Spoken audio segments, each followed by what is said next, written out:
The Presidencies of the United States is a proud member of the Evergreen Podcast Network. December 29th, 1809. Dear Sir, after what has passed in the House of Representatives, I feel myself compelled to declare to you that I can never again be the bearer of a message to that body. It is with feelings the most painful that I make this declaration, which I believe to be due to as well as them as to myself, to avoid the occasions for mortifications and insults which might be offered by some, whose feelings are the most unfriendly, and whose situations place them beyond the reach of resentment, and to avoid those collisions in society under circumstances that would render them particularly disagreeable. Influenced by those considerations, and by these only, I cannot flatter myself at the step which I am about to take will be viewed by you with indulgence, and that you will accept the assurances which I offer you now, that in retiring from the situation which I at present occupy in your family, I will carry with me no other feeling than those of the warmest and most respectful attachment. I. A. Coles. As evidenced by this letter from President Madison's private secretary, Isaac Coles, the last few months of 1809 would bring some changes and new circumstances for an administration that was still not yet a year old. The unstable ground on which the Madison presidency had begun gave no evidence of solidifying anytime soon, and it would be up to the man from Virginia to guide the government and the nation through the uncertainty. Before we dive into that, though, I'd like to welcome you to the Presidencies of the United States. I'm your host, Jerry Landry. Special thanks to Eric of the Ranking 76 podcast for providing the intro quote for this episode. With each episode, Eric and his co-host Matt are exploring the lives of the various figures who make up the story of the American West, be they heroes or villains. Thus far, they've covered well-known folks like Billy the Kid, Calamity Jane, and Tecumseh, as well as people like Tenskwatawa and John Wesley Hardin that might not be as familiar to the general public, but who still provide much insight into life on what was dubbed the American frontier in the 19th century. Their website is Ranking76, that's the number 76, .wordpress.com. I'll also have links on the source notes section for this episode on the website. If you'll recall from last episode, we left off with a new British government under Spencer Perceval, the U.S. Minister to France John Armstrong finding little room to negotiate in Paris and advocating for war with France and Britain, and the quick breakdown of negotiations with the new British Minister to the U.S., Francis James Jackson, which put Jackson and the Madison administration on the defensive. However, I promised that we would start this episode by discussing the untimely death of the governor of the Louisiana Territory, Meriwether Lewis, in October 1809. So let's start there and work our way around, shall we?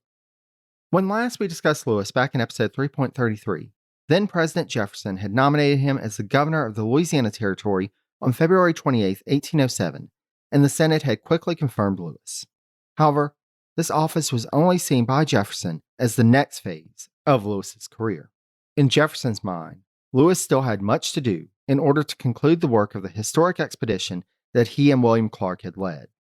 Clark had been given the task of returning to St. Louis to settle accounts with the men from the expedition, as well as carry out some other work for the War Department. Lewis's task was to get the journals and map that they had produced in the course of the expedition published. President Jefferson was adamant that the scientific knowledge gained in the course of the journey should be shared in an account written by his protege, Meriwether Lewis. Lewis got underway with this work eagerly at the end of March 1807 by traveling to Philadelphia to work on editing the journals and seeking a publisher. But the work slowed, and historian Stephen Ambrose pointed to a potential reason for that. Ambrose wrote as follows, quote, Lewis was leading a very heady life. At 33, he was the most celebrated man in Philadelphia, a city world-renowned for its celebrated men. Balls and testimonials were held in his honor. It was, perhaps, too much success too early in life. There were perhaps too many balls with too many toasts. This doesn't mean, however, that Lewis didn't make progress. As noted by historian Clay Jenkinson, that spring, quote, he signed a contract with a printer in Philadelphia, published the prospectus of the 3 volumes he had in mind, including a timeline of their expected release. Lewis entered into a series of agreements to get the celestial data corrected by a competent mathematician, to get illustrations made of some of the animals he had discovered, and the Great Falls of the Missouri River, and to have the plants he had discovered properly and technically described. He did everything one might expect a serious explorer to do, except write the book. Lewis would increasingly come under pressure from Jefferson to wrap up his work on the journal so that he could proceed on to St. Louis as there were problems in the territory. Again from Ambrose, quote, "More Americans arrived in the territory daily, creating squabbles over deeds of land, trading licenses, Indian rights, and the other usual forms of contention on the frontier. A firm hand was needed." From Lewis, however, there was only continued delay. Indeed, the winter of 1807-1808 is a significant gap in what we know of the young explorer's life. As noted by Ambrose, quote, "The only thing productive he did was begin work on a major paper recommending a basic Indian policy for Louisiana, which took him over a year to finish. He courted a young lady without success. He took care of some family business. Otherwise, he apparently did nothing at all." Finally, though, despite the work not being done on the account of the expedition, at the end of the winter season, Lewis set out for St. Louis to assume his post as governor of the Louisiana Territory. From DNA testing to the Dixie Mafia, Crime Capsule brings you new stories of true crime in American history. I'm your host, Benjamin Morris. Join us for exclusive interviews with authors from Arcadia Publishing, writing the hottest books on the most chilling stories of our country's past. You can find us wherever you get your favorite podcasts or on evergreenpodcasts.com. Crime Capsule. History so interesting, it's criminal. As described by Ambrose, Lewis's plan going into the governorship was to, quote, "drive the British out of Upper Louisiana and use the U.S. Army to promote and protect the fur traders of St. Louis while holding back the land squatters." The territorial secretary and acting governor, Frederick Bates, was quite eager for Lewis to arrive and take the reins of power since, though he was described as, quote, "an experienced bureaucrat," he was not the strong leader that was needed in the territory. Lewis arrived on March 8, 1808, and threw himself into the business of government, as well as his own personal dealings of land speculation and investments in the fur trade. He was soon joined by his friend and colleague William Clark and Clark's new wife Julia, who were settling in St. Louis to take advantage of the boom and opportunity there. Though Lewis was involved in developments in the area, including the formation of the St. Louis Missouri River Fur Company in late 1808, there was still no progress on the completion of his written work on the expedition, and the outgoing president was quite eager for that work to progress. As with many things at that point in the Jefferson presidency, though, there was little the president either could or was willing to do, and thus the work was still uncompleted when Madison took office in March 1809. Jefferson's leaving office threatened to end the gravy train that Lewis had availed himself of since his return from the expedition. Though even Jefferson's administration had found points to criticize Lewis on his conduct as governor, including about his exceeding his authority in deploying troops in the area without permission from the president, Jefferson had provided cover for his young protege. Madison, however, had no such loyalty to Lewis, and the problems started mounting. In late February 1809, Lewis had signed an agreement with the St. Louis Missouri River Company that we would describe nowadays as a public-private partnership, but which proves ethically problematic since Lewis was one of the founders of and partners in this private company. Meanwhile, he and Territorial Secretary Bates were not getting along, and Bates was advocating for Lewis's dismissal. In mid-August, Lewis received a letter from Secretary of War William Eustis rebuking him on a number of matters. Though the contract with the St. Louis Missouri River Company had been approved begrudgingly, Lewis was held to account for a $500 draft that he had requested for expenses, quote, "for presents for the Indians with whom he had been negotiating." It was also made clear that Lewis would be held solely responsible for a military expedition he had sent off without getting prior authorization from the government in Washington. Meanwhile, Jefferson still wanted his book on the expedition. As he wrote to Lewis on August 16th, quote, "I'm very often applied to know when your work will begin to appear, and I have so long promised copies to my literary correspondents in France that I am almost bankrupt in their eyes.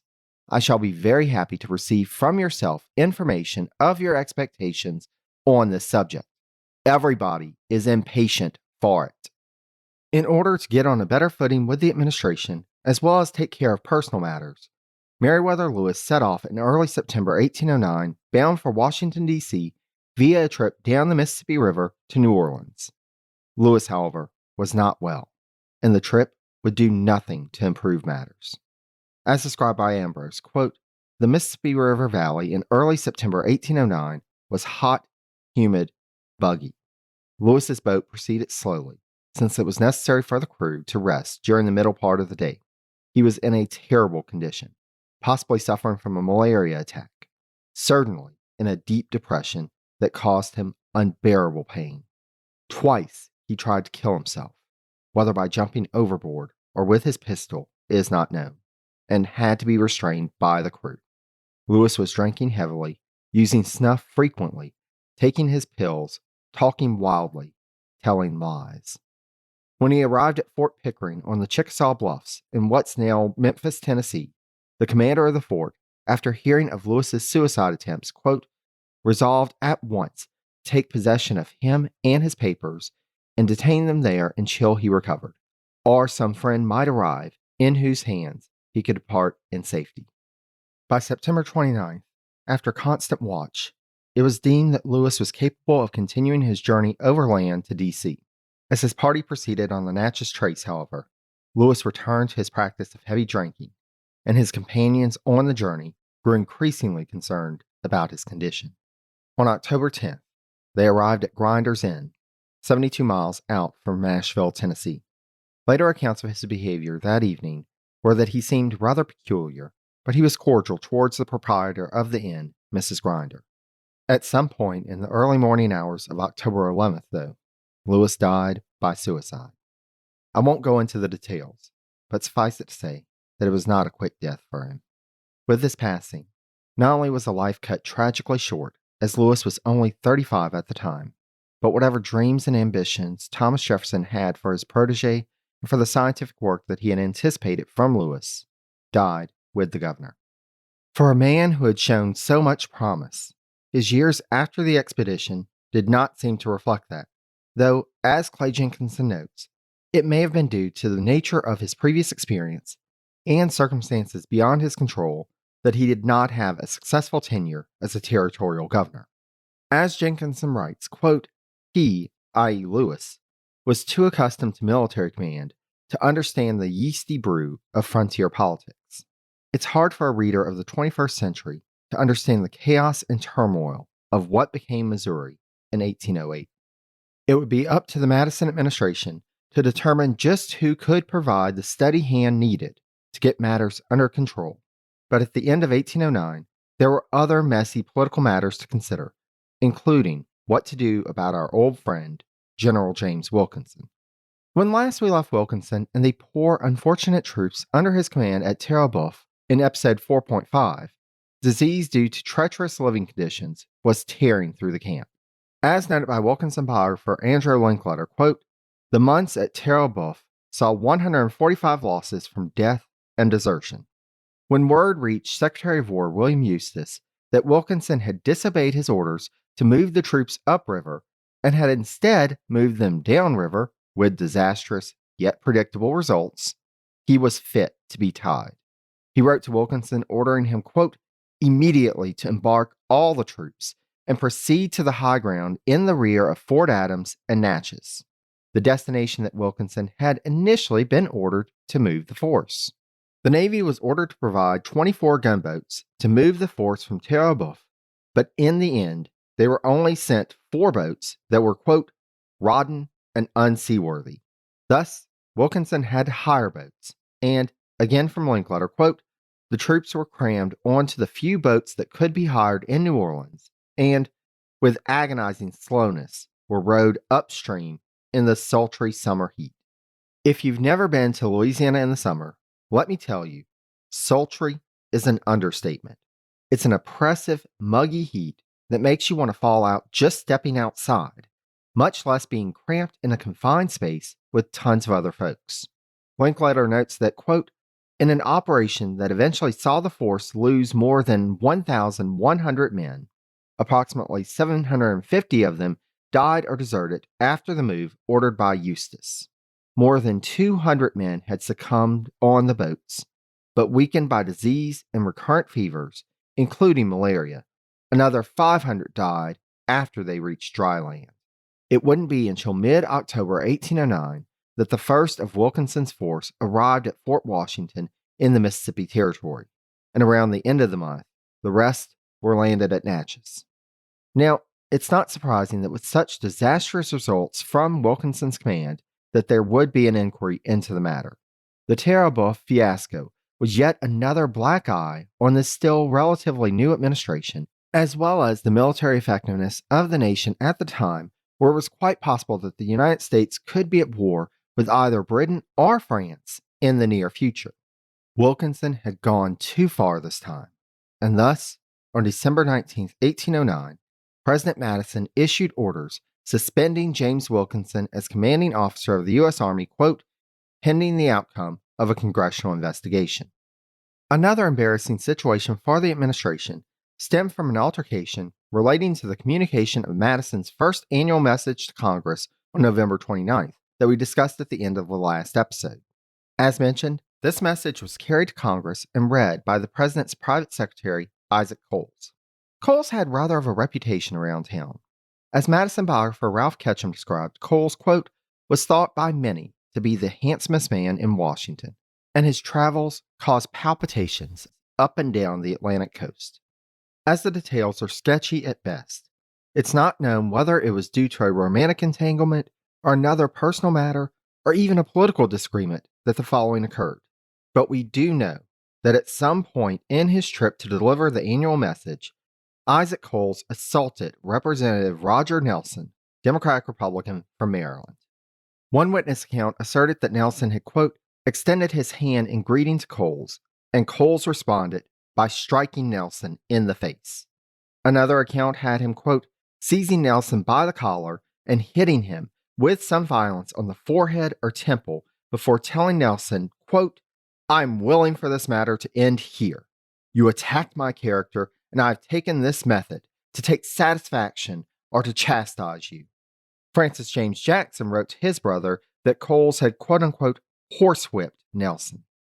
Whatever the case may be, this was an embarrassing situation for the president to have his official representative and a member of his extended family, Coles was, in fact, a first cousin of Dolly Madison, assault a member of Congress at the Capitol building. 2 days after the incident, Coles sent a letter to Speaker of the House Joseph Barnum, Democratic Republican from Massachusetts, apologizing for his actions. This did not stop the House of Representatives from appointing a committee on December 8th, quote, to investigate for breach of privilege. Coles was ultimately fined $20, but the committee in its final report on December 29th did not recommend any further action, though it did determine that it was a quote-unquote breach of privilege. With this official rebuke, Coles wrote the letter that was our opening quote, resigning from his position as Madison's private secretary. This, however, would not be the only person linked politically and by marriage to the president, causing embarrassment to Madison and his administration around this time. I'm not finding where we've introduced Representative John G. Jackson, Democratic Republican from Virginia, in the narrative as of yet, but Jackson has been serving as the U.S. Representative for the 1st District of Virginia since 1803. Jackson's father, George Jackson, had previously held the seat, serving one term starting in 1795, then serving again from 1799 until 1803 when his son took his oath of office. Jackson had been an erstwhile supporter of the Jefferson administration and of then Secretary of State James Madison, who was his wife Mary's brother-in-law. Indeed, as noted by Jackson's biographer Stephen W. Brown, quote, Jackson undoubtedly helped forge a strong Republican phalanx in support of the administration in the midst of crises including the Chesapeake Leopard affair and the Embargo Act. When the Madisons took up residence in the president's house, Jackson would continue to champion the administration in the House, though in June 1809, during the first short session of Congress, Jackson may have gone a bit too far in that defense. On June 13th, a petition came before the House from, quote, 36 American citizens who had participated in the failed expedition launched by Francisco de Miranda in 1805, as discussed back in episode 3.31. Though Miranda had been received by President Jefferson and Secretary Madison in Washington prior to the expedition, in order to distance themselves from the scheme after its failure, some of the Americans involved in the matter had been prosecuted upon their return to the United States, including John Adams' son-in-law, William Smith. The citizens sending this petition, however, had not made it back stateside and were, quote, confined in the vaults of Cartagena, South America, and pleaded for assistance to free them, asserting, quote, that they were involuntarily drawn into the unlawful enterprise. Representative Joseph Pearson, Federalist from North Carolina, argued that an appropriation should be made to secure their release due to the fact that this expedition, quote, had been begun, prepared, and set on foot with the knowledge and approbation of the President of the United States and the Secretary of State, despite the fact that Pearson believed the participants did not know the details of the mission until it was too late. As he had done many times before, Jackson jumped up to the administration's defense and asserted that, quote, I believe if there was any manner of bringing the gentleman to the bar to exhibit and substantiate his charge, it ought to be done. This was out of line for House debate procedure at the time, and Jackson was duly warned by the presiding chair. Pearson wasn't ready to let the matter go, however, and the next day rose to proclaim that Jackson had been, quote, agitated, quickened, and roused, as if some demon, some evil spirit had rushed through these walls and threatened us with destruction, and exclaimed, quote, that not only the call of my country shall be obeyed, but also any private call which it may be honorable to meet. As those who have been listening for a while know, that is the language of an affair of honor, which could very well lead to a duel. The newspapers then got involved, printing story after story about the altercation, with some attacking Jackson as being averse to dueling, while others printed what they claimed were Jackson's remarks about Pearson. As the altercation had come at the end of the short session, Congress had already dispersed to the winds, and thus, when Pearson wrote to Jackson asking for confirmation about his remarks, the letter was sent to Jackson's home in Clarksburg. Jackson, in his reply on August 25th, confirmed that he could not verify his exact words, but that some of the words attributed to him were false. Nearly 2 months went by before Jackson heard any more from Pearson, but he was increasingly hearing rumors that Pearson would seek satisfaction. On October 21st, Pearson showed up in Clarksburg with his friend, Major James Stevenson. The next day, Pearson sent word to Jackson that his response of August 25th was unsatisfactory and issued an official challenge. Jackson accepted, and Jackson's friend James Pendle agreed to serve as his second. They agreed to meet on the morning of October 23rd, but when the seconds inspected the pistols to be used, Pendle objected about Pearson's intentions to use pistols with a sight. When they could not come to an agreement about the matter, Stevenson proposed that the duel be postponed until the next session of Congress began, and all agreed, though Pendle would be unable to travel to Washington to continue as Jackson's second. Shortly after Congress reconvened, Pearson challenged Jackson once more, and they agreed to have the duel in Bladensburg, Maryland. Representative Benjamin Howard, Democratic-Republican from Kentucky, agreed to be Jackson's second. Though we know that the duel took place on December 4th, we don't have many details about the actual duel. On December 3rd, Jackson wrote to his sister-in-law, Dolly Madison, saying his farewells if he didn't survive the duel, and asked her to extend his regards and farewells to the president as well. We know that they exchanged 2 shots, and with the second one, Jackson was shot in the hip. Initially, it wasn't clear how serious the wound was, and Pearson ended the duel and asked, quote, to shake hands and effect a reconciliation with the perhaps dying man, a request that Jackson granted, and he told his congressional colleague that he forgave him if he should pass away from the injury. Though Jackson survived the duel, he would experience hip issues related to the wound for the rest of his life. Jackson was not able to resume his seat in the House until April 12, 1810, and spent months recovering, first in Maryland, before he was able to be moved back to Washington, D.C. Meanwhile, a motion was made for an investigation into the duel by the House Rules Committee, as there was a resolution on the books from 1796, quote, providing for the expulsion of any member engaging in a duel while Congress was in session, but this motion was tabled by the House. Despite the lack of an official rebuke, one violent act after another being committed by folks closely associated with the president naturally sent chins to wagging. While there's more drama to come for the Madison administration, I think that's enough for one episode. Next time, we'll take a detour to explore the life and legacy of Dolly Madison. Then, on our return to the narrative, get caught up on developments in Napoleonic Europe, because there was some drama happening over there as well. Special thanks again to Eric for providing the intro quote for this episode, and be sure to check out the Ranking 76 podcast, available anywhere fine podcasts can be found. You can also find a link to the Ranking 76 podcast on the source notes page for this episode at the website, which is presidenciespodcast, all one word.com.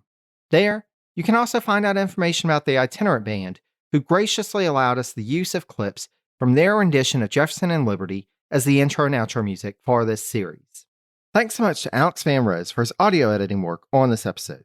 If you'd like to enlist Alex's services for editing your podcast or audio project, a link to his Fiverr page can be found on the sources section for this episode on the website.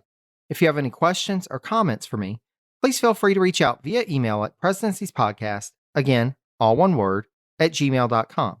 You can also follow me on social media if you don't already.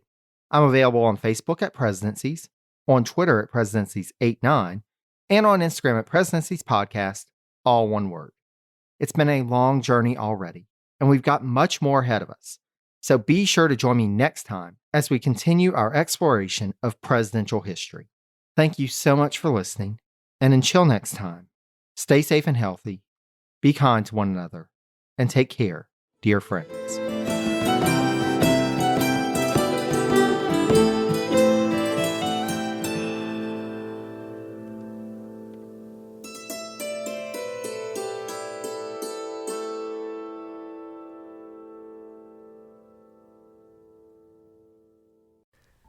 From DNA testing to the Dixie Mafia, Crime Capsule brings you new stories of true crime in American history. I'm your host, Benjamin Morris. Join us for exclusive interviews with authors from Arcadia Publishing, writing the hottest books on the most chilling stories of our country's past. You can find us wherever you get your favorite podcasts or on evergreenpodcasts.com. Crime Capsule. History so interesting, it's criminal.